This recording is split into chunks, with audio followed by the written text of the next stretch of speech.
अर्जुन फिर जंगल में जामुन तोड़ने जा रहा था। अचानक उसने देखा झाड़ियों में एक घायल नीला पक्षी पड़ा था। मणिरा, तू वापस आ गई। हाँ अर्जुन, जो खो गया था वो लौट आया। तेरी सच्चाई ने मुझे फिर से जीवित किया है। मुझे माफ कर दे, मैं तुझे बचा नहीं पाया।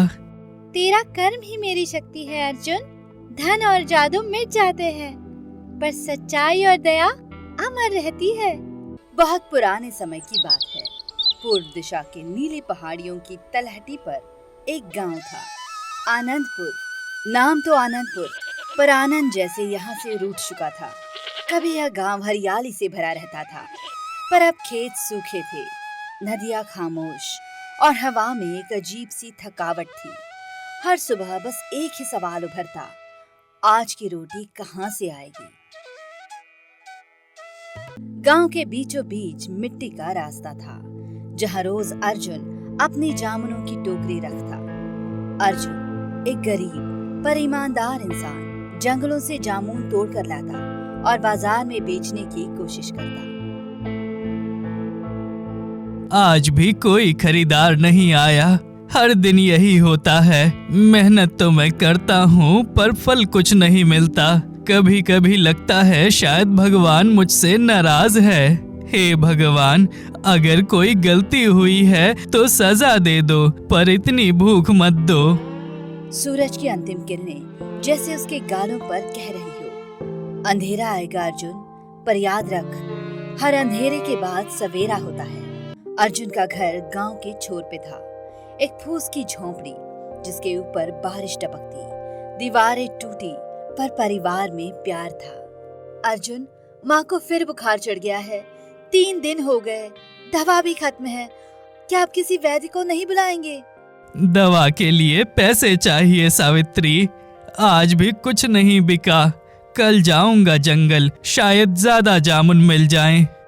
बेटा, मैं ठीक हूँ, तू अपनी चिंता कर।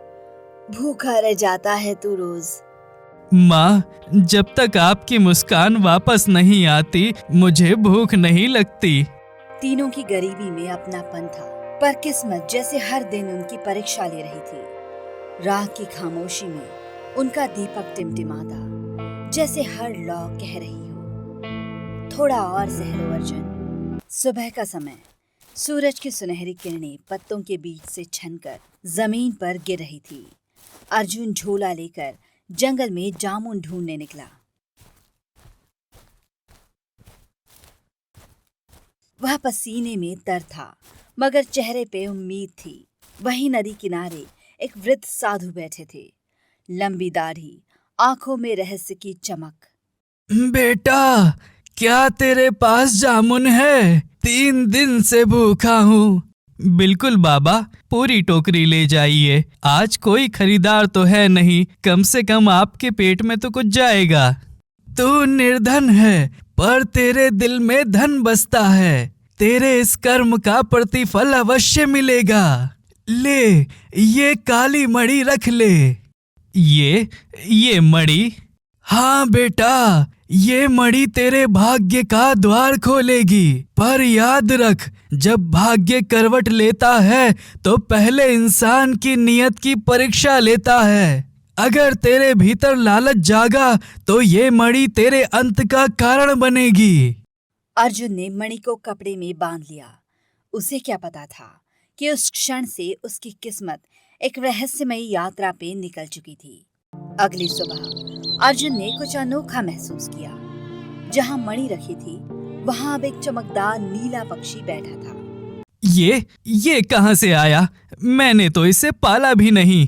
डर मत अर्जुन, मैं वही मणि हूँ जो बाबा ने दी थी। मेरा नाम है मणिरा। तुम बोल सकती हो?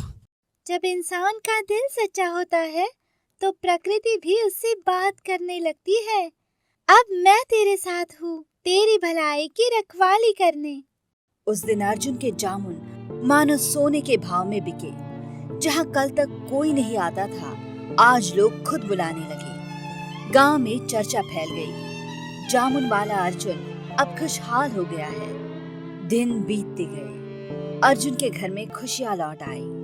माँ गोमती की तबीयत सुधरी। सावित्री के चेहरे पर नई चमक आई। अर्जुन, आज तो सारे जामुन 2 घंटे में ही बिक गए। इतना सारा पैसा कभी नहीं देखा।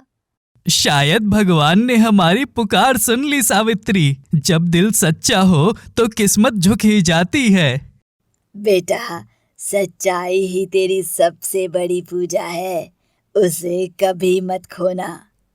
पर हर सफलता कुछ आंखों को चुभती है। गांव का मुखिया धीरपाल, जो अहंकार का प्रतीक था, अब जलने लगा। धीरपाल हमेशा से गांव में सत्ता का लोभी था।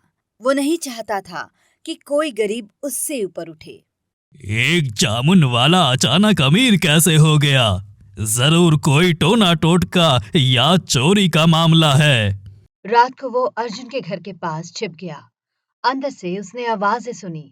सावित्री, ये मदिरा हमारे लिए वरदान है, लेकिन बाबा ने कहा था इसका रहस्य किसी को मत बताना। तो असली ताकत इस पक्षी में है। कल सुबह ये मेरा होगा और अर्जुन का अंत भी। अगली सुबह अर्जुन बाजार गया और उसी वक्त धीरपाल ने घर में घुसकर मणिरा को पिंजरे में कैद कर लिया। धीरपाल, तू सोचता है भाग्य चुराया जा सकता है? अब भाग्य मेरा है। इस गांव में अब सिर्फ मेरा नाम होगा। उसका घर अचानक धन से भर गया। सोना, चांदी, घोड़े, नौकर, सब कुछ मिला। पर उसी के साथ आई बेचैनी। हर रात नीली रोशनी उसके कमरे में घूमती और एक आवाज गूंजती, भाग्य चुराने वाला कभी सुखी नहीं रहता। धीरपाल ने अब अपने लालच की हद पार कर दी थी। अर्जुन के घर से मणिरा को चुराकर उसने उसे एक पिंजरे में कैद कर लिया था। वो पक्षी अब बोल नहीं रहा था, बस अपने नीले पंख झुकाकर रो रहा था। सारा गांव धीरपाल के नए वैभव को देखकर हैरान था। कभी गरीबों से घृणा करने वाला व्यक्ति अब सोने के गहनों में लिपटा घूमता था। देखो, मैंने कहा था ना, अब गांव का भाग्य मेरे कदमों में है। ये पक्षी मेरा सौभाग्य है, मेरे धन का रहस्य। धीरपाल, तूने मुझे कैद कर लिया, पर याद रख, जब भलाई को बांधा जाता है तो बुराई खुद को खुला छोड़ देती है। मुझे रुलाकर तू अपने ही घर में विनाश बुला रहा है। विनाश? विनाश तो उन गरीबों का होता है जिनके पास कुछ नहीं। मेरे पास तो अब धन है, सोना है, ताकत है। रात बीती। सुबह जब सूरज उगा तो धीरजपाल के आंगन में हलचल मच गई। उसका प्रिय गाय का बच्चा, जो वर्षों से घर में था, अचानक मृत पाया गया। प्रभु, ये क्या हो गया? इतनी प्यारी गाय, वो भी बिना कारण मर गई। बस करो, जानवर मर गए तो क्या, घर में अब सोना आ रहा है, उसका ध्यान रखो। रुक्मिणी के दिल में डर बैठ गया। अगले दिन कुछ और अनहोनी हुई। उसका बेटा केवल 10 वर्ष का अचानक बुखार में जलने लगा। वैद्य को बुलाया, पूजा हुई, दवा दी गई, पर दोपहर होते होते वह बच्चा हमेशा के लिए सो गया। मेरे बेटे को मत ले जाओ भगवान, क्या पाप किया है हमने? मैंने चेताया था रुक्मिणी, जब मुझे कैद किया गया तब इंसानियत भी उस दिन कैद हो गई थी। अब ये श्राप है, जो भलाई को बांधता है उसका सुख मर जाता है। रुक्मिणी अब समझ चुकी थी कि ये सब सामान्य कारण से नहीं हो रहा।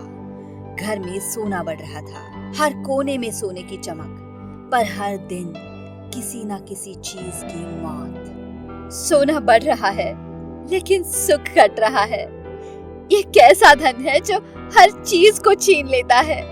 रात का समय था। धीरपाल गहरी नींद में था, शराब और अहंकार में डूबा हुआ।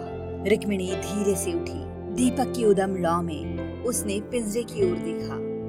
मणिरा चुपचाप बैठी थी, आंखों में आंसू। मणिरा, तू अब आजाद हो जा।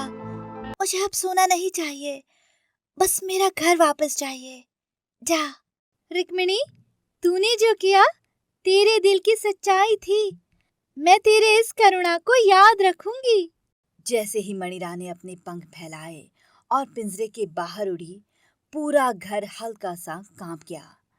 एक तेज हवा चली और उसी पल धीरपाल के घर का सारा सोना राख में बदल गया। जो झूठा था वो चला गया, जो सच्चा था वो लौट आया। धीरपाल जब जागा तो उसके घर में सिर्फ राख और खामोशी थी। पत्नी के आंसू, बेटे की तस्वीर और टूटा हुआ पिंजरा, बस यही उसकी संपत्ति बची थी। मैंने क्या किया? मैंने अपने ही भाग्य को बांध लिया था। कहते हैं उसी दिन से धीरपाल का मन पागलपन में डूब गया। वो गांव छोड़कर चला गया और किसी ने उसे फिर कभी नहीं देखा। दिन बीते, अर्जुन फिर जंगल में जामुन तोड़ने जा रहा था। अचानक उसने देखा झाड़ियों में एक घायल नीला पक्षी पड़ा था। मणिरा, तू वापस आ गई। हाँ अर्जुन, जो खो गया था वो लौट आया। तेरी सच्चाई ने मुझे फिर से जीवित किया है। मुझे माफ कर दे, मैं तुझे बचा नहीं पाया। तेरा कर्म ही मेरी शक्ति है अर्जुन। धन और जादू मिट जाते हैं, पर सच्चाई और दया अमर रहती है। नीली रोशनी पूरे जंगल में फैल गई। अर्जुन का घर, उसकी माँ और सावित्री सब फिर से खुशहाल हो गए। सालों बाद गांव का दयालु जामुन वाला कहलाया। वो हर गरीब को फल मुफ्त में देता था। जब मैं भूखा था किसी ने मुझे खाना दिया था। अब मेरी बारी है किसी और की भूख मिटाने की। कहते हैं उस गांव के ऊपर आज भी नीली रोशनी नजर आती है। शायद वो मणिरा अब भी उन लोगों को आशीर्वाद देती है जो सच्चे दिल से कर्म करते हैं। भाग्य कभी खरीदा नहीं जा सकता, वो अर्जित होता है सच्चे कर्म, दया और भले मन से। लालच के हाथों भाग्य फिसल जाता है, पर सच्चे कर्म के हाथों सदा लौट आता है।